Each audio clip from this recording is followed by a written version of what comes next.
तो बात करथन जिला बिलासपुर के मस्तूरी क्षेत्र के ग्राम सोन के धान खरीदी केंद्र में अचानक आगी लगे ले अफरा तफरी मच गई। केंद्र में रखे सब्बो दस्तावेज जल के खाक हो गए।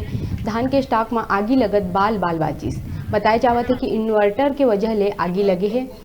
ग्राम सोन के धान खरीदी केंद्र में कुल चार गाँव में लगभग 987 किसान मन हर बछर 41,550 क्विंटल धान बेचते। वर्तमान में जेहा 19,450 क्विंटल धान के उठाव हो है और अभी लगभग 22,100 क्विंटल धान केंद्र में बेचा गए है। मौका में चौकीदार के सूझबूझ ले आगी में काबू पाए गए, लेकिन कई जरूरी दस्तावेज संग कई रिकॉर्ड जल के खाक हो गई।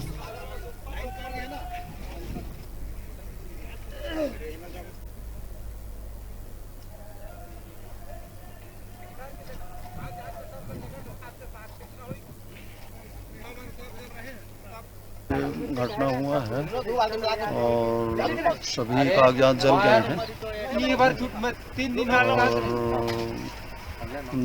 टैबलेट जल गया है और पाउच मशीन जल गया है और रिकॉर्ड वगैरह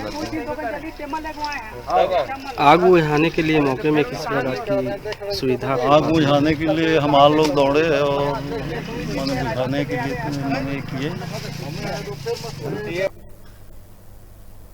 तय बेरा रुकथन छोटे कन ब्रेक बा। आप मन बने रहा, आप मन के अपन चैनल न्यूज़ 36 लाइव छत्तीसगढ़ की आवाज में।